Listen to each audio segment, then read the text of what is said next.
இந்த பாடத்துல பேர் வந்துட்டு பொது சாதாரண பரீட்சை. இங்கிலீஷ்ல போனா வந்துட்டு காமன் ஜெனரல் டெஸ்ட்னு சொல்லுவாங்க, சரிதானே? அப்ப அதிகமான பாடசாலைகள்ல வந்துட்டு ஜெனரல் நாலேஜ் சொல்லி தான் பயன்படுத்துற.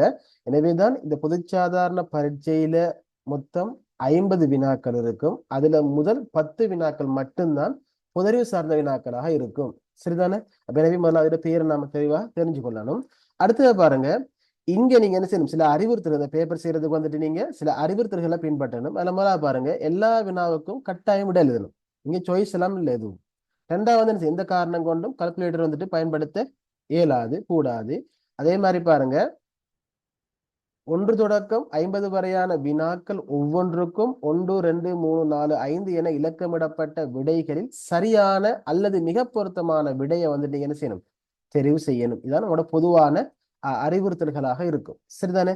அடுத்தது பார்த்துக்கொள்ளுங்க, இதுவும் சில மேலதிக தகவல்கள். இதுக்கு மொத்தமாக வழங்கப்படுகின்ற நேரம் வந்துட்டு 2 மணித்தியாலங்கள், அதாவது 120 நிமிடம். அப்ப எனவே தான் நீங்க என்ன செஞ்சீங்கன்னு சொன்னா, 50 கேள்வியை 120 நிமிடம் ஏற்ற மாதிரி பிரிச்சு கொள்ளணும். அதாவது மேக்சிமம் நீங்க என்ன செய்யணும், ஒரு வினாவுக்கு வந்துட்டு என்னது, அதாவது முதல் 10 கேள்வின்னு சொன்னா 1 நிமிடத்துல லிமிட் பண்ணணும். ஏன்னு சொன்னா பின்னுக்கு வரக்கூடிய கிரகித்தல் பகுதி கொஞ்சம் டைம் தேவைப்படக்கூடியதாக இருக்கும். எனவே தான் அதுக்கு நீங்க ஒரு வினாவுக்கு வந்துட்டு 3 நிமிடம், சம்டைம் 4 நிமிடம் கூட செலவழிக்க வேண்டியிருக்கும். எனவே தான் நீங்க என்ன செய்யணும், வந்துட்டு அதுக்கேற்ற மாதிரி டைமை பிளான் பண்ணிக்கொள்ளணும். அடுத்தது பாருங்க, இந்த வினாத்தாள்ல மொத்தம் 50 பல்தேர்வு எம்சிக்கு வினாக்கள் இருக்கும், சரிதானே? 2019க்கு முதல் பழைய சிலபஸ்ல வந்துட்டு 60 வினாக்கள் இருக்கும். இப்ப 10 குறைக்கப்பட்டு 50 வினாக்களாக அது காணப்படுது. அதே மாதிரி பாருங்க, ஒவ்வொரு வினாவுக்கும் வந்துட்டு 5 விடை தெரிவுகள் காணப்படும். அதுல நீங்க சரியான அல்லது மிக பொருத்தமான ஒன்றை தெரிவு செய்யணும். அதே மாதிரி பாருங்க, இங்க சாய்ஸ் இல்லைன்னு ஏற்கனவே பார்த்த மாதிரி எல்லா வினாவும் கட்டாயம் செய்யணும், விடை அளிக்கணும். அதே மாதிரி தரப்பட்ட அறிவுறுத்தல்களை பின்பற்றி செய்யணும், அந்த விடைத்தாள்ல வினாக்களுக்கு விடை அளிக்கணும். அதாவது எம்சிக்யூ பேப்பர் தந்தாலும் சரி, அந்த எம்சிக்யூ ஆன்சர் சீட்ல வந்துட்டு நீங்க விடை அளிக்கணும். அல்லது இதே பேப்பர் நீங்க அந்த இதே பேப்பர்ல நீங்க ஆன்சர் பண்ண வேண்டியிருக்கும். அதே மாதிரி தான் இந்த வினாத்தாளோட உள்ளடக்கம் வந்துட்டு இப்படித்தான் இருக்கும். நியூ சிலபஸின் அடிப்படையில் வந்துட்டு இங்க பிரதானமாக 4 வகையான வினா தொகுதிகள் காணப்படும். இதுல பாருங்க, இதுல முதல் 10 கேள்வி வந்துட்டு பொது விடயங்கள், அதாவது எங்களோட பொது அறிவு சம்பந்தப்பட்ட விடயங்களாக இருக்கும். அதுவும் எப்படிப்பட்ட பொது அறிவுன்னு சொன்னா, நடைமுறை விவகாரம், அதாவது கரண்ட் அஃபேர்ஸ் சொல்லுவாங்கன்னு. அதாவது கடந்த ஒரு 6 மாதம் 7 மாதத்துக்குள்ள நடந்த அரசியல் சார்ந்த, பொருளாதாரம் சார்ந்த, மதம் சார்ந்த, விளையாட்டு சார்ந்த, சமூகம் சார்ந்த, சுகாதாரம் சார்ந்த, கல்வி சார்ந்த முக்கியமான அல்லது மிக முக்கியமான இலங்கையோடு சம்பந்தப்பட்ட அல்லது இலங்கையும் உலகத்தோடையும் சம்பந்தப்பட்ட அல்லது சர்வதேச அளவில் பிரபல்யமான ஏதாவது அல்லது விடயங்களை கேட்ட வகையில வந்துட்டு 10 வினாக்கள் வரும். அடுத்தது பாருங்க, நியாயிக்கும் திறன்கள். அதாவது என்னது, பெரும்பாலும் எனது உங்களோட 10ஆம் ஆண்டு 9ஆம் ஆண்டு ஓ லெவல் அந்த மெட்ஸ் நாலேஜை வச்சு செய்யக்கூடிய வகையில வந்துட்டு அந்த பங்கு காண்றது, வீதாசாரம் காண்றது, என்ன அதே மாதிரியான சில என்ன, அதாவது எளிமையான கணித செய்கைகளை பயன்படுத்தி செய்யக்கூடிய 10 வினாக்கள் வரும். அதுக்கப்புறம் பாருங்க, அடுத்து பிரச்சினை தீர்க்கும் திறன்கள். அதாவது என்னது, சில அளவு ரீதியான, அதே மாதிரி எண் ரீதியான அல்லது அளவு ரீதியான அந்த சில விடயங்களை கண்டறிகிற மாதிரியாக அந்த எனது உங்களோட நியாயிக்கும் திறன்களை விட கொஞ்சம் அட்வான்ஸான வகையில வந்துட்டு பிரச்சனைகளை, ஏதாவது எனது ஒரு எனது ஒரு ஒரு தீர்த்து சமன்பாடு காண்றது அல்லது ஒரு தூரத்தை காண்றதாக இருக்கலாம், அல்லது என்ன செய்யலாம் வந்துட்டு ஒரு அளவு நிறைவோட கலவை அதுகளை காண்றதா இருக்கும். இப்படி அது பல்வேறு வகையான பல்வேறு வகையில வந்துட்டு பிரச்சனையை தீர்க்கின்ற திறன்களை பரிசீலிக்கிற வகையில வந்துட்டு 15 வினாக்கள் வரும். அதே மாதிரி தான் வந்துட்டு கடைசி 15 வினா எப்படின்னு சொன்னா கிரகித்தல், காம்ப்ரஹென்ஷன் சம்பந்தப்பட்டது, அதாவது கிரகித்தல் மற்றும் தொடர்பாடல் திறன்கள். அதாவது பந்தியை தந்து போட்டு பந்திட மைய பொருளை கேட்பாங்க, அந்த பந்தியோட தொடர்பு படுத்தி சில விஷயங்களை கேட்பாங்க. அதே மாதிரி ஒரு உரையாடலோட குழப்பி தந்து கூட என்ன செய்வாங்க, அதாவது அரேஞ்ச் பண்ணி தருவாங்க. அதே மாதிரி ரகசிய குறியீடுகளை காண வேண்டி இருக்கும், அந்த உயரம் சம்பந்தப்பட்ட இப்படியான விடயங்கள்லாம் இதுல வரும், சரியா? எனவே இப்படிப்பட்ட 15 கேள்வி இருக்கும். இப்படியாக மொத்தமாக வந்துட்டு 50 வினாக்கள் வந்துட்டு உள்ளடங்கி இருக்கும். எனவே இங்க வந்துட்டு ஒரு வினாவுக்கு 2 புள்ளிகள் வீதம் வழங்கப்படும். எனவே 50 வினாவுக்கு வந்துட்டு மொத்தமாக 100 புள்ளி வழங்கப்படும். இதுல நீங்க என்ன செய்யணும், பொதுவாக வந்துட்டு என்ன கடந்த காலங்கள் அடிப்படையாக கொண்டு அன்னளவாக சராசரியாக 30 புள்ளிகளை விடவும் அதிகமான புள்ளிகளை பெற்றாதான் நீங்க பல்கலைக்கழகத்துக்கு நுழையணும். அதாவது நீங்க ஜெட் ஸ்கோர் குறிப்பிட்ட அளவு எடுக்கிற அதே டைம்ல கட்டாயம் இந்த பாடத்துல நீங்க 30க்கு மேற்பட்ட, சம்டைம் அது சேஞ்ச் ஆகும், சரியா? கடந்த காலம் 28ஆக மாறி இருக்குது. எனவே என்ன செய்யலாம், 30 விட கூடி இல்லை. எனவே அன்னளவாக வந்துட்டு 26ல இருந்து 30க்குள்ள நீங்க 30 வச்சுக்கொள்ளுங்க மேக்சிமம். 30க்கு மேற்பட்ட புள்ளிகளை எடுத்தா தான் என்ன செய்வது நீங்க சித்தி இதுவர்களாக கருதப்படுவீங்க. அப்படி இல்லைன்னு சரி நீங்க செகண்ட்ஸை செஞ்சுதான் யூனிவர்சிட்டிக்கு போகணும். மற்றபடிக்கு வந்துட்டு நீங்க 3 எடுத்து டிஸ்ட்ரிக்ட்ல ஐலண்ட்ல டெஸ்ட் வந்தாலும் பிரச்சனை இல்லை. இந்த பாடத்துல 30 புள்ளிகள் எடுக்காம என்ன செய்யலாம் வந்துட்டு உங்களுக்கு பல்கலைக்கழகம் நுழைய முடியாது. சரிதானே? இதுதான் இது சம்பந்தப்பட்ட ஒரு சுருக்கமான பொதுவான ஒரு அறிமுகம். ஓகே, அப்ப இதுல பாருங்க நம்ம ஏற்கனவே பார்த்தோம். இதுல முதல் 10 வினாக்கள் வந்து பொதறிவு சம்பந்தப்பட்டது. ஓகே, அந்த வகையில வந்து நான் ஒரு சில பொதறிவு தொகுத்து போட்டிருக்கேன். பொதறிவுன்றது ஒரு பரந்த தொகுதி. இதான் வரும் இல்ல சம்டைம் என்ன செய்யலாம் உங்களுக்கு வேற விடயங்களும் வரலாம். நீங்க என்ன செய்யுங்கன்னு சொன்னா அதிகமான பத்திரிகைகள் அதே மாதிரி இணையதளங்கள் இப்படியான இடங்களுக்கு என்ன செய்யுங்க பொது அறிவுகளை தொகுத்து கொள்ளுங்க. அதில் நான் ஒரு சில விடயங்களை மட்டும் நீங்க தொகுத்து தாரேன். சரியா? நான் கடைசி டைம்ல வந்துட்டு இன்னும் ஒரு 40 50 அல்லது ஒரு சுமார் ஒரு 50 100 வரையான வினாக்கள்லாம் தொகுத்து கடைசியில் தருவேன் உங்களுக்கு. சரியா? ஒரு பிடிஎஃப் தருவேன். அந்த உங்களுக்கு பாடமைப்புல இருக்கும். இப்போதைக்கு வந்துட்டு 10 முக்கியமான நிகழ்வுகளை நான் வந்து எழுதியிருக்கேன். இதில் வந்துட்டு என்னது எட் பண்ணியிருக்கேன். எனவே இதெல்லாம் பார்த்துட்டு போ. ஓகே, நீங்க ஆன்சர் பண்ணுங்க இது ஒவ்வொன்றும். சரியா? இந்த கேள்வி இலக்கம் ஒன்றுன்னு சொன்னா ஒன்று போட்டு போட்டு ஆன்சர் முதலாவது அப்படி பண்ணுங்க. சரியா? நானும் பார்த்துட்டு வருவேன். முதலாவது சான்ஸ் தர பண்ணுங்க பாப்போம். நான் விளங்கப்படுத்த போய் ரெண்டாவது பண்ணீங்கன்னா எனக்கு குயிக்கா போய்க்கலாம் அடுத்த இடத்துக்கு. முதலாவது ஆன்சர் இது வரும். ஒரு அரசியல் சம்பந்தப்பட்ட ஒரு கேள்வி.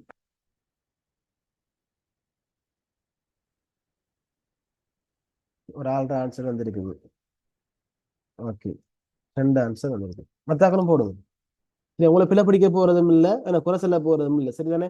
அப்படி உங்களுக்கு இந்த என்ன எவ்ரி ஒன் போறது எல்லாரும் பாக்குறது உங்களுக்கு தர்ம சங்கடம் வந்தா நீங்க என்ன செய்யுங்க எனக்கு என்ன செய்யலாம் டிரெக்ட் மெசேஜ் பண்ணலாம். பண்ணனைக்கு மட்டும் தான் பாக்கிறேன், வேற யாருக்கும் பாக்கல.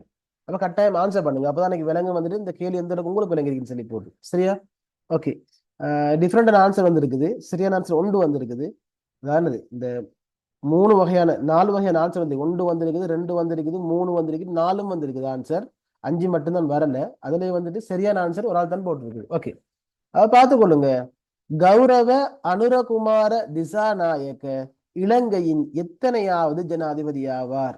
இதுக்கு நிறைய பேர் என்ன சொல்றது 9ஆவதுன்னு சொல்லுவாங்க. 9ஆவது என்பது பிழையான விடை.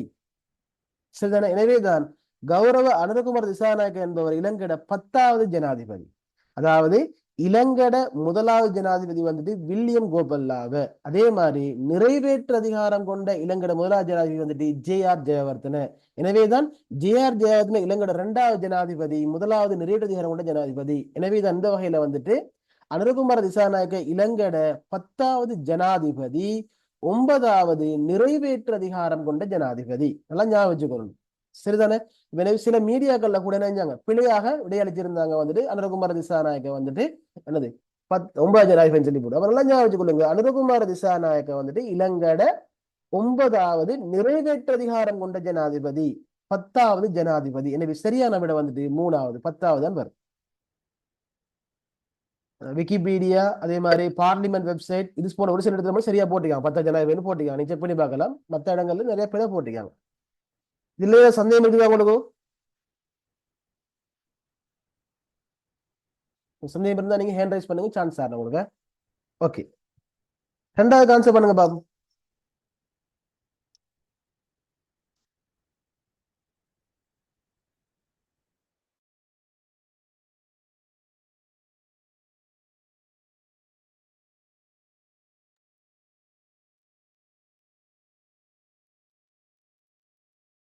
அதாவது என்ன அண்மையில ஜூலை மாசம் நினைக்கிறேன், ஜூலை ஜூன் ஜூலை ஆகஸ்ட் நினைக்கிறேன். ஒரு நபருக்கு வந்துட்டு இந்த சென்ட்ரல் பேங்க் ரிப்போர்ட் இது வந்து உலகத்துல ஒரு கௌரவமா ஒரு கௌரவ பட்டத்தை அளிக்கின்ற ஒரு நிறுவனம். அதாவது வந்து பொருளாதார ரீதியாக சிறந்த ஆளுமைகளை வெளிப்படுத்தக்கூடிய ஒரு நபருக்கு இந்த கௌரவத்தை கொடுப்பாங்க. அப்ப எனவேதான் இந்த கௌரவம் வந்துட்டு அண்மையில ஒரு ஆளுக்கு வழங்கப்பட்டுச்சு. அந்த நபர் யாரு?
சரி, ஓகே. ரெண்டு மூணு பேர் ஆன்சர் பண்ணிருக்கீங்க. பெரும்பாலும் ரெண்டுன்னு வந்திருக்குது. சில ஆட்கள் வந்துட்டு மூணும் போட்டிருக்கீங்க. சரிதானே? ஓகே. பாருங்க, உலகளாவிய நிதியின் 2024 ஆண்டுக்கான மத்திய வங்கியாளர் அறிக்கையில் global finances 2024 central bank report cards A என்னும் முதன்மை தரம் வழங்கி கௌரவிக்கப்பட்ட நபர் யாருன்னு சொன்னா அவர் இலங்கட மத்திய வங்கி ஆளுநரான நந்தலால் வீரசிங்க. இவர் தான் இலங்கட தற்போதைய மத்திய வங்கி ஆளுநர். இவருக்கு தான் இந்த நிறுவனம் வந்துட்டு ஏ கிரேட். இப்ப நீங்க என்ன நீங்க பாத்திருப்பீங்க ஊர் வழியில வந்துட்டு இந்த ஹோட்டல் இருக்கு தானே, ஹோட்டல்ல வந்து நல்ல சுத்தமான சுகாதார ஹோட்டலுக்கு என்ன செய்வாங்க, ஏ கிரேட் கொடுப்பாங்க. ஒரு அளவுன்னு சொன்னா பி கொடுப்பாங்க. அதே மாதிரி தான் வந்துட்டு இவர் என்ன உங்களுக்கு தெரியும், கடந்த காலங்கள்ல வந்துட்டு இலங்கை வந்துட்டு பங்குரோத் நிலைக்கு போயிட்டு இருந்துச்சு. அதாவது பொருளாதார ரீதியாக பாரிய பின்னடைவு அடைஞ்சிருந்துச்சு. எனவேதான் இலங்கை வந்துட்டு பங்குரோத் அடைந்து எதிர்பார்த்திருந்தாங்க, அதிகமான எதிர்வு கூறினாங்க. இருந்தாலும் வந்துட்டு இந்த இந்த இவர் அந்த மத்திய வங்கியோட ஆளுநர் பொறுப்பெடுத்ததன் காரணமாக சில முன்னேற்பாடான விடயங்களை மேற்கொண்டதன் விளைவாக வந்துட்டு இலங்கை அப்படியான ஒரு மோசமான நிலைக்கு போறதுன்னு தவிர்க்கப்பட்டு இன்றைக்கு ஒரு ஓரளவு சுமூகமான நிலையில இருக்குது. எனவே தான் இதனால அவர் அந்த செயற்பாடை கௌரவிச்சு வந்துட்டு இந்த நிறுவனம் வந்துட்டு அவருக்கு ஏ கிரேட்டை கொடுத்திருக்குது இந்த வருஷம். சரியா? ஒரு ஆள் மைக் ஒண்ணா இருக்குது, ஓப்பன் பண்ணிக்கொள்ளுங்க.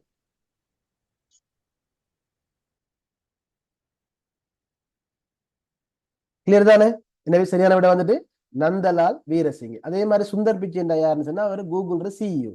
சரி, அவங்க தெரிஞ்சிருக்கீங்க, தமிழ்நாட்டை சேர்ந்தவர், தமிழ் ஆள். அதே மாதிரி எலான் மாஸ்க் வந்து உலகத்துல ஃபேமஸான ஒரு நபர், அதாவது டெஸ்லா கார் ஓனர். அதே மாதிரி விண்வெளிக்கு வந்துட்டு சுற்றுலா பணியை கொண்டு போற அளவுக்கு என்னது அந்த விண்கலங்களை வச்சிருக்கக்கூடிய ஒரு ஆள். அதே மாதிரி வந்து ஸ்டார்லிங்க் புதுசாக திட்டத்தை அறிமுகப்படுத்திருக்காரு. அதாவது செயற்கைக்கோள் மூலமாக ஒரு உலகத்தை இலக்கிற திட்டத்தை. அதே மாதிரி ட்விட்டரை வாங்கியிருக்காரு. இப்படியான பல வகையிலான ஃபேமஸ் ஆள் தான் அவர். முகேஷ் அம்பான்றது இந்தியா சேர்ந்த ஒரு மிகப்பெரிய பணக்காரர். அதே மாதிரி வந்துட்டு முகமது யூனிஸ் வந்துட்டு தற்போது பங்களாதேஷில் தற்காலிகமாக ஆட்சி பதவி ஏற்றுள்ள, அந்த ஆட்சி பதவிக்கு நியமிக்கப்பட்டுள்ள ஒரு நபர். இவரை கடந்த காலம் 2022 நினைக்கிறேன் நோபல் பரிசு பெற்ற ஒரு ஆள். அதாவது பங்களாதேஷ்ல வந்துட்டு வறுமையான மக்கள், அதாவது கிராமப்புற போதிய வருமானம் இல்லாத மக்களுக்கு வந்துட்டு கடன் உதவிகளை மேற்கொண்டு அவங்களோட வாழ்க்கையை மேம்படுத்துறதுக்காக வேண்டி எனது வட்டியில்லா கடன் முறை என்று அறிமுகப்படுத்தி அதனூடாக பலர் வாழ்க்கையை எனது பொருளாதார ரீதியாக மேம்படுத்துற ஒரு முக்கியமான ஆள்ற வகையில் வரைக்கும் நோபல் பரிசு வழங்கப்பட்டிருந்துச்சு. இப்ப இவரை தானே செய்யாங்கன்னு சொன்னா தற்காலிகமாக வந்துட்டு இந்த பங்களாதேஷ்ல அண்மையில் ஏற்பட்ட அந்த என்ன பிரதமருக்கு எதிரான ஆர்ப்பாட்டத்தை அடித்து பிரதமர் நாடு கடத்தப்பட்ட பிரதமர் எனது நாட்டை விட்டு தப்பியோடு பிறகு வந்துட்டு தற்காலிக ஆட்சியாளர் இருந்துட்டு வராரு. சரிதானே? ஓகே. இதெல்லாம் வந்துட்டு வேற வேற விஷயங்கள். எனக்கு இது பொருத்தமான விட ரெண்டாவது விட. ஓகே, மூணாவது ஆன்சரை போடுங்க பாப்போம்.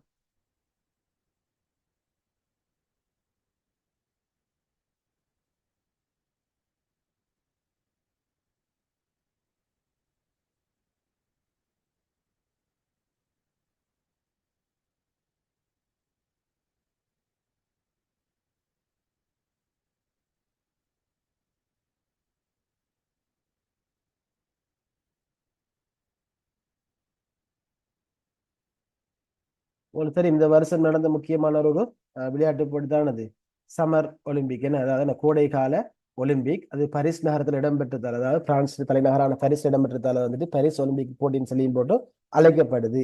அப்ப இந்த ஒலிம்பிக் உங்களுக்கு தெரியும், ஒவ்வொரு முறையும் ஒலிம்பிக் போட்டியில் செய்வாங்க தொடங்குறதுக்கு முதல்ல வந்துட்டு அந்த ஒலிம்பிக் தீப்பந்தம் எடுத்துட்டு செய்வாங்க, நடப்பாங்க அல்லது ஓடுவாங்க. அது ஒரு கௌரவம் மாதிரி.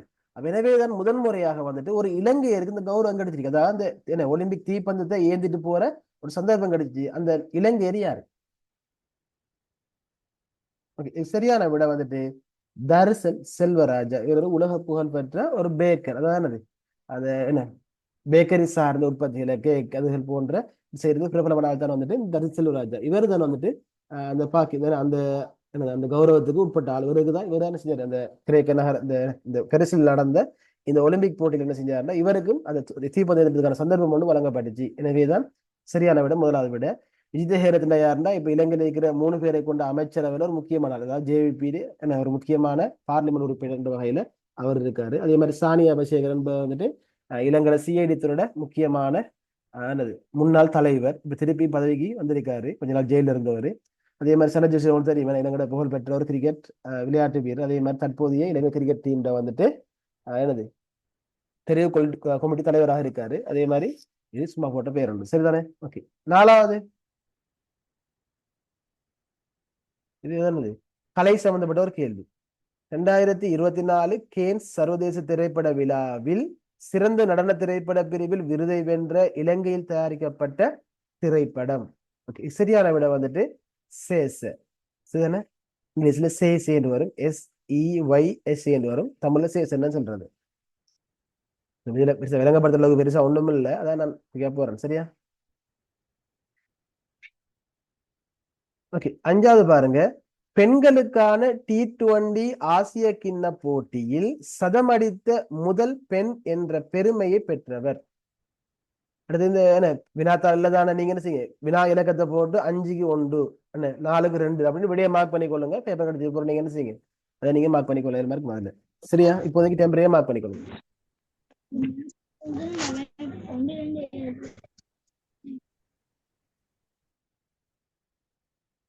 ஓகே, அப்ப பாருங்க. இந்த பெருமைக்குரியவர் யாருன்னு சொன்னா சாமரி அத்தபத்து. இலங்கட கிரிக்கெட் அணி தலைவி தான் என்னது ஆசிய கிண்ண போட்டியில முதலாவது சதம் அடித்த பெண் என்ற அந்த பெருமையை பெற்றவர். அண்மையிலான அந்த 2024ஆம் ஆண்டு தான் அந்த பெருமையை அவர் பெற்றிருந்தாரு. கடைசியாக நடந்த ஆசிய கிண்ண உலக போட்டியில. சரி, இந்த T20 ஆசிய கிண்ண போட்டியில. அடுத்தது பாருங்க. விலங்கு ஆரோக்கியத்திற்கான உலக அமைப்பின் world organisation for animal health தலைவராக தெரிவு செய்யப்பட்டவர் யாருன்னு கேட்டா ஹேமாலி கொத்தலாவல, இலங்கையைச் சேர்ந்த ஒரு பெண் தான் தலைவராக இந்த 2024ஆம் ஆண்டு ஜூலை மாசம் வந்துட்டு தெரிவு செய்யப்பட்டிருக்கார். சரியா? அடுத்து 7வது பாருங்க. அண்மை காலங்களில் ஆப்பிரிக்கா மற்றும் ஐரோப்பிய நாடுகளை அச்சுறுத்தி வரும் கண்களில் இரத்தம் கசியும் ஆபத்தை ஏற்படுத்தும் கொடிய வைரஸ். இந்த வைரஸ்ல பேர் வந்துட்டு மார்பெக். சரிதான? இன்ஃபுளுன்சா என்பது பண்டியிலிருந்து வரக்கூடிய பண்டி காய்ச்சல் கேள்விப்பட்டிருப்பீங்க. அப்படி சம்பந்தப்பட்ட ஒரு வைரஸாக இருக்குது. எபோலான்றது வந்துட்டு கழிவு நீர்ல இருந்து பரவக்கூடிய ஒரு வைரஸாக இருக்குது. கோவிட் என்பது வந்துட்டு உங்களுக்கு தெரியும் என்ன, கொரோனான்னு சொல்லுவோம் நம்ம, அந்த தொற்றக்கூடிய வைரஸாக இருக்குது. சரிதானே? அடுத்து பாருங்க. பாகிஸ்தான் நாட்டின் முதல் விண்வெளி வீராங்கனை எனும் பெயரை பெற்ற பெண். சரியான விட 5வது நமீரா சலீம்.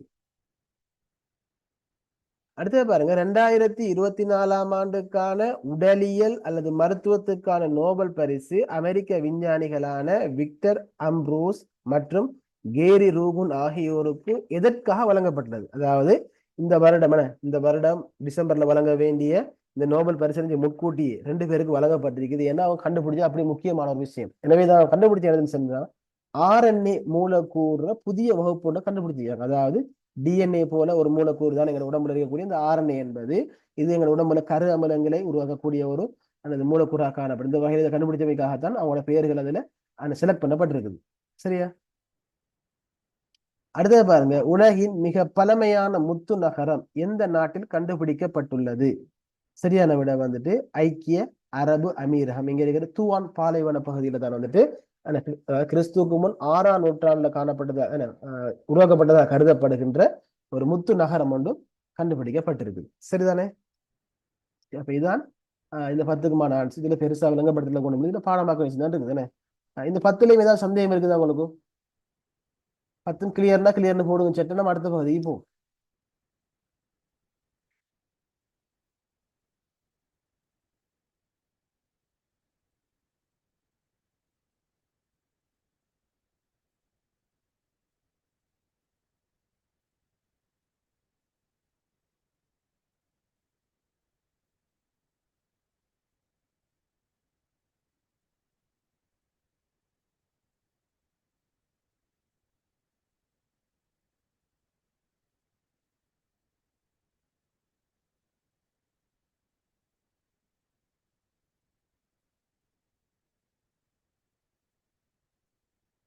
ஏழாவதுக்கு ஆன்சர் நமீரா சலீம். 5வது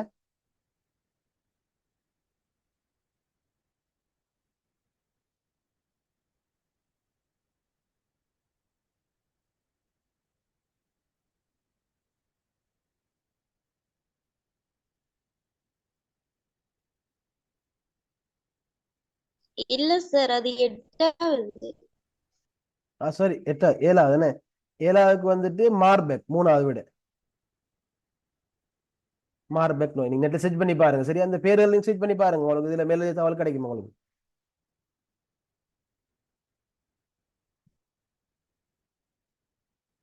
தகவல் என்ன மாதிரி கிளியரா?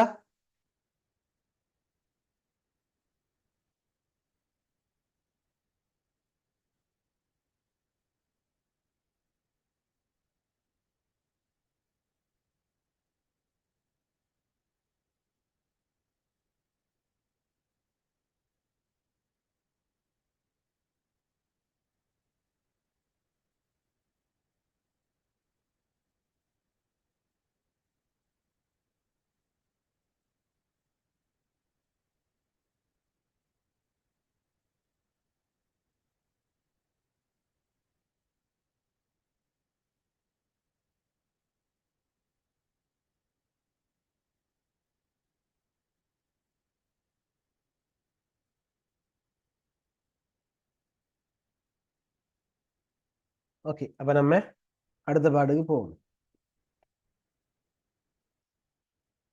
சரி பாருங்க, இப்ப வரக்கூடியது இது வந்துட்டு நம்ம என்ன சுருக்கமா சொல்ல நினைச்சா வந்துட்டு பொது விவேகம் அல்லது நுண்ணறிவு அப்படி நாங்க சொல்லலாம். சரியா? அப்ப என்ன பொது சாதாரண பரீட்சை அதுல பொது விவேகம் உளச்சார்பு எல்லாமே கலந்துதான் அதுல இருக்குது. நம்ம சுருக்கமா சொல்ல நினைச்சலாம், இதை வந்து ஐக்கியம் சொல்லலாம். சரிதானே?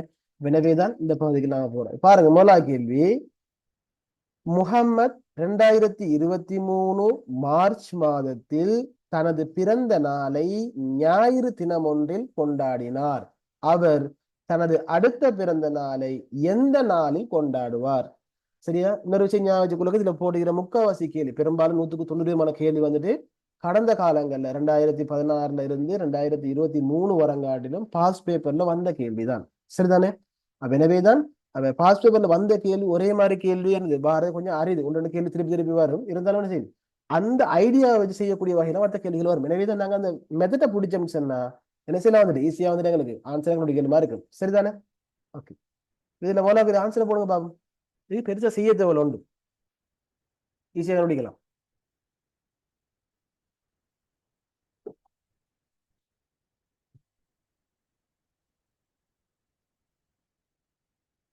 ஒரு ஆள் போட்டிருக்குது 3 பத்தாக்கும்.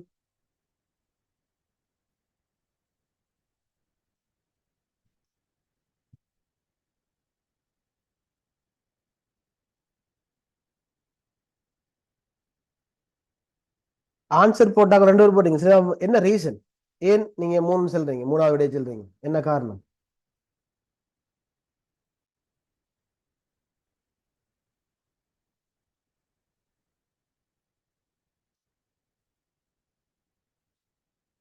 Okay.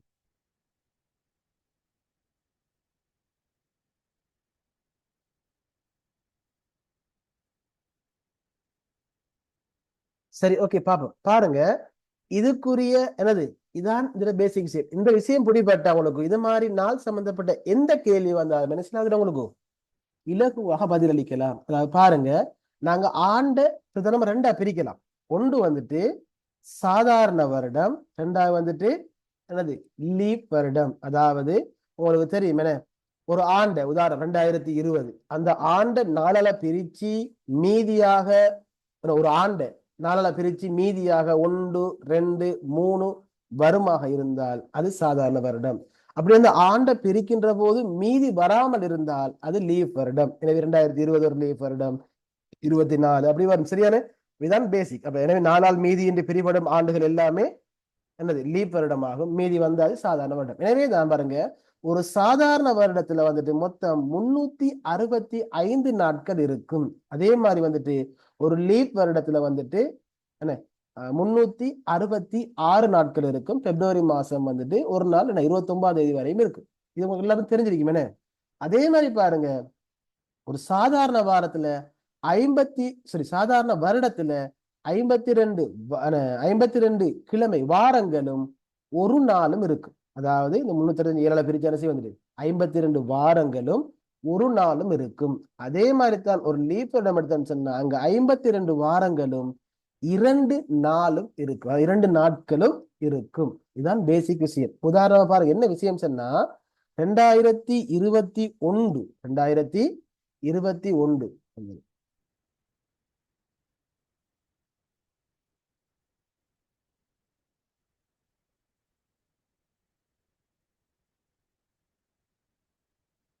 பாருங்க, 2021 ஜனவரி 1ஆம் திகதி திங்களாக இருந்தால், சரியா, திங்கட்கிழமையாக இருந்தால் 2022 ஜனவரி 1ஆம் திகதி செவ்வாயாக இருக்கும்.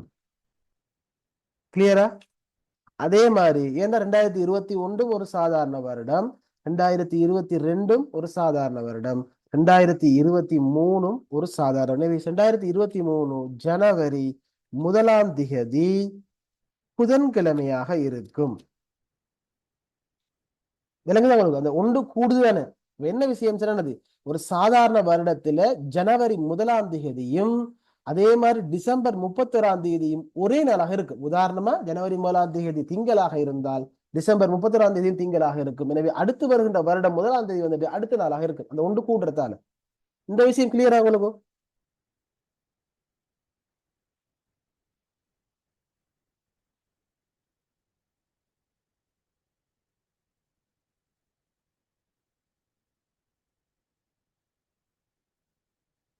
எல்லாரும் போட்டுக்கணும். போட்டு இன்னைக்கு லேசா போகையில் மாதிரி மடுத்து மக்கள்.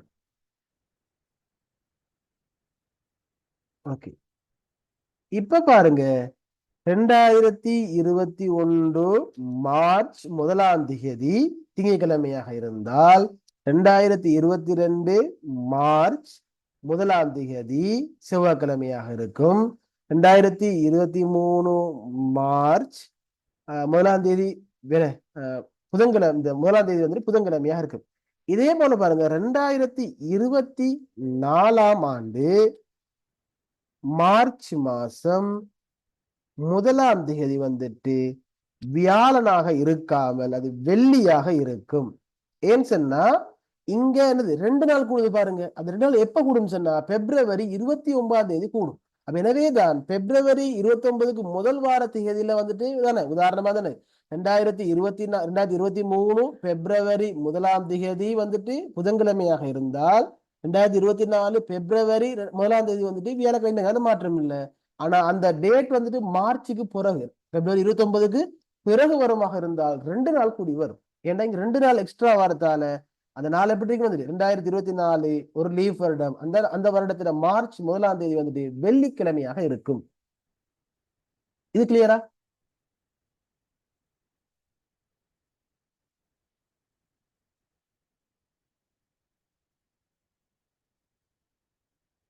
இந்த விஷயம் கிளியரா?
ஓகே, சரிதானே. அப்ப நம்ம அடுத்ததுக்குள்ள போவோம்.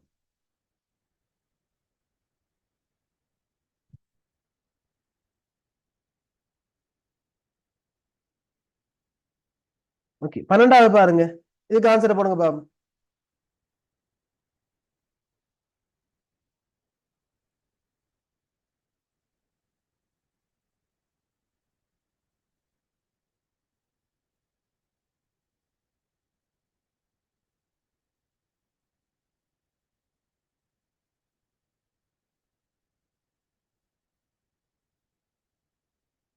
உமர் ரூபா 3.1 மில்லியனுக்கு வாகனம் ஒன்றை வாங்கி அதனை ரூபா 9 லட்சம் செலவில் திருத்தி அமைத்து ரூபா 10 லட்சம் செலவில் அழகுபடுத்தி டெக்கரேட் பண்ணி ரூபா 6 மில்லியனுக்கு அவ்வாகனத்தை விற்பனை செய்தார் எனின் அவர் பெற்ற இலாப சதவீதம் யாது?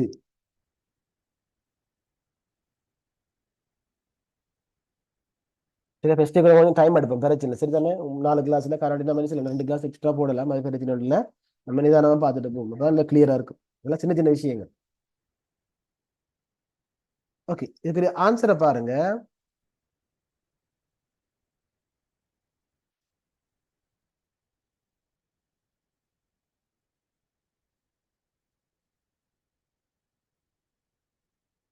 பாருங்க அவர் எவ்வளவுக்கு வாங்குறாரு. இப்ப ரெண்டு அலகு நாணய அலகு இருக்கு, ஒன்று மில்லியன், இன்னொன்று ரூபாவில் இருக்குது. அப்ப நாம என்ன செய்யணும் சொன்னா, முதலாவது எல்லா நாணயத்தையும் ஒரு அலகுக்கு மாத்தணும். பாருங்க நம்ம ரூபாய்க்கு மாத்தணும் டேசி. அப்ப எனக்கு உங்களுக்கு தெரியும் 10 லட்சம் ஒரு மில்லியன். ஒரு மில்லியன் என்பது 10 லட்சம், 10 மில்லியன் என்பது ஒரு கோடி. எனவே தான் 3.1 மில்லியன் சொன்னா அது வந்துட்டு 31 லட்சம் ரூபாய். லட்சம் ரூபாய் என்ன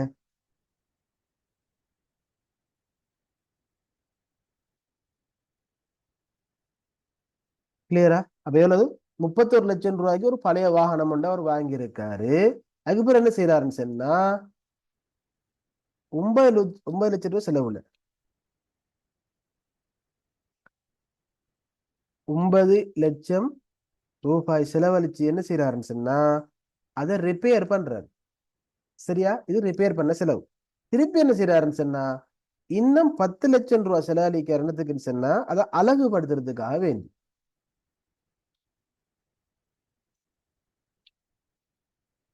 சரிதானே?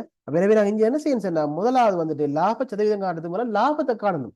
லாபம் காண்றதுக்கு என்ன செய்யணும் சொன்னா முதலாவது வந்துட்டு மொத்த செலவை காணணும். அப்ப எனவே தான் வந்துட்டு இது கூட்டினா எவ்வளவு வரும்? மொத்த செலவு வந்துட்டு 50 லட்சம் ரூபாய், அதாவது 5 மில்லியன்.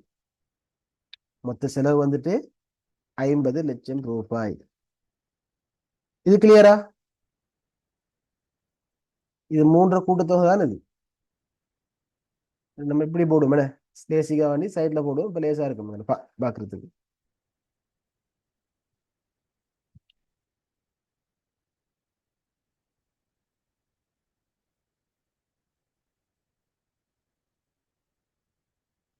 எனவே மொத்த செலவு வந்துட்டு 50 லட்சம் ரூபாய். இப்ப பாருங்க, இப்ப என்ன செய்யறது வந்துட்டு அதை எவ்வளவுக்கு விற்காரு? 60 லட்சம் ரூபாய்க்கு விற்காரு. எவ்வளவு விற்காருண்டா 60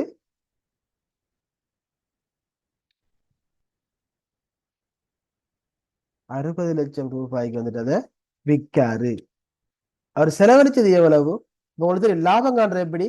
விற்ற விலையிலிருந்து மொத்த செலவை கழிக்கணும். என்ன மொத்த செலவு நம்ம ஏற்கனவே பார்த்திருக்கோம் வந்துட்டு 50 லட்சம் ரூபாய். கிளியரா? அது நம்ம ஏற்கனவே கண்டிருக்கோம் வந்துட்டு மொத்த செலவு 50 லட்சம் சொல்லி வித்திரிக்காரு 60 லட்சம். எனவே அவருக்கு எவ்வளவு லாபம் சொன்னா 10 லட்சம் ரூபாய் லாபம். லாபத்தை கண்டோம். சரிதானே? 10 லட்சம் ரூபாய் வரைக்கும் லாபம். அதாவது மொத்த செலவு 50 லட்சம், வித்த விலை வந்துட்டு 60 லட்சம். எனவே லாபம் கடத்தும் போல என்ன செய்யணும் வந்துட்டு அந்த விற்ற விலையிலிருந்து என்ன செய்யணும் வந்துட்டு மொத்த செலவை கழிச்சா 10 லட்சம் ரூபாய். எனவே பாருங்க, அவர் 50 லட்சம் ரூபாய் செலவழிச்சதுக்கு அவருக்கு எவ்வளவு லாபம் கிடைச்சிருக்குன்னு சொன்னா 10 லட்சம் கிடைச்சிருக்குது.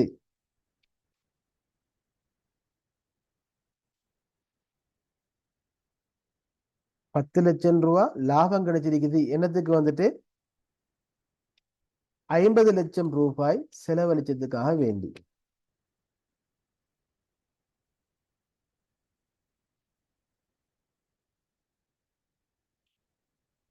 எனவே நாங்கள் லாப சதவீதமாக என்ன செய்யணும் சொன்னா இதை 100ஆல பெருக்கணும்.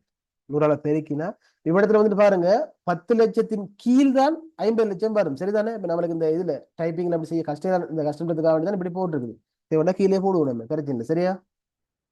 லேசிக்காக வேண்டி விளங்குறதுக்கு போடுவோம் இதுல.